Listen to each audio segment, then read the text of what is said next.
Alright everyone, welcome back to another match reaction. Before we start, please leave a like and subscribe and turn on post notifications.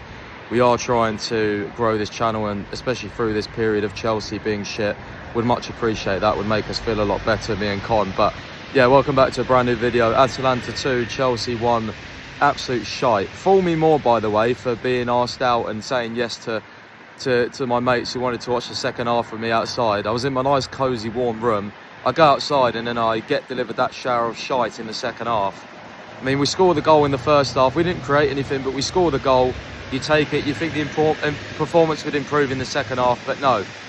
Looks like we really can't play against back fives under Maresca. I don't know what needs to change. Obviously, you're not going to sack the manager mid-season. I think even sacking the manager is just fucking stupid. We've got to rebuild with someone at some point. I do think the base foundations Maresca's laid and the way we do play overall, you know, would get better with better players and you know, the right better players, by the way, not just another summer of splashing 200 million on more unproven, raw, young players that need time to settle in when the expectations of Chelsea fans are now so high, especially with this being the fourth season. Chelsea fans are getting impatient. We're getting bored of the same thing over and over again every single season. Some good games here, some good games there, but so a lot of shit games, a lot of boring games, a lot of crap games, a lot of games where the players, because of the way the squad's been built and the squad makeup, don't seem to understand or can't deal with the level of physicality. The tricky away games in the Premier League, they can't seem to deal with that. It's poor. It's really, really poor, and it's getting fucking boring as a Chelsea fan to experience this. The same thing over and over again. I still back us to get top four in the Premier League, but it won't be any more than that. There won't be no title challenge. And yeah, I mean, just a really poor performance today. Again, you know, the wingers I think are frustrating to watch, but also you can blame Maresca for some of that as well, because they get doubled up on. Because of the way we play, we've got full-backs in the 10s, Gusto and Cucurella, kind of clogging up that space. So some of it is tactical, but a lot of it is down to these players, and the rotations Maresca makes are needed, by the way. I don't want to hear any of this bollocks of, oh, Maresca shouldn't rotate, he should just stick to his key players. All right, let him do that then. Let's see what happens with the injuries. You know, at the end of the day, if you, by the way, if you're one of those people saying, oh, Maresca needs to stick with the same team, well, you clearly don't trust the backups then, do you? So are you then going to blame the recruitment team for not having good enough squad depth? Because in reality, after so much money spent, the squad depth that should be coming in when Maresca makes rotations should be good enough to perform and should be good enough to win without these players, Caicedos, Enzos, Palmers. You know?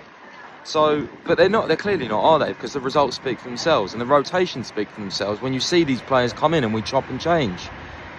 So it's hard when to build consistency when you've got a squad with the makeup of ours. But anyway, poor performance. I'm not dissolving the manager of blame. I think he got the substitutions wrong today. I think he should have started Esteval for sure. I mean, Esteval played 15 minutes against Bournemouth. Why are you not starting him, Enzo? Why? I don't understand it. Why not? He played, like I said, 15 minutes against Bournemouth. He's our Champions League top scorer. You yourself, Maresca, have made the point of saying he's more ready for Champions League than Premier League because the physicality intensity's a little bit less. So why is he not starting today then? Like, I don't mind Gittins playing, but that's so out the blue. Did anyone else think that? Gittins just starting out the blue. Like, what? Why? Like, just random team selection sometimes, you know? Like, I don't really understand it. But yeah, I do think we need to build with Enzo Maresca, guys. I really do.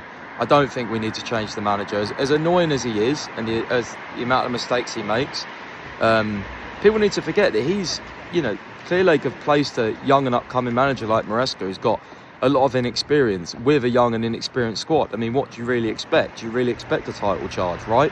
That's kind of been my point as a fan, is like, when are we going to make that next step? What is needed to make that next step for us to go past this period of shit game, good game, shit game, shit game, good game, shit game? It's just a constant revolving, you know, conveyor belt of the same pattern.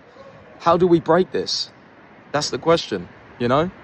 I have my own thoughts, but leave comments down below, guys, what you think. How do we get past this revolving conveyor belt of, like I said, inconsistency? One game good, can perform against the best teams, against the smaller teams. We're not up for it, or we don't have the quality. Like, it's all a muddle, isn't it? And it's been like this for a few years under Clearlake. So yeah, something needs to change, but we all know with the current model it's unlikely to change, and we'll just keep doing things the way we're doing.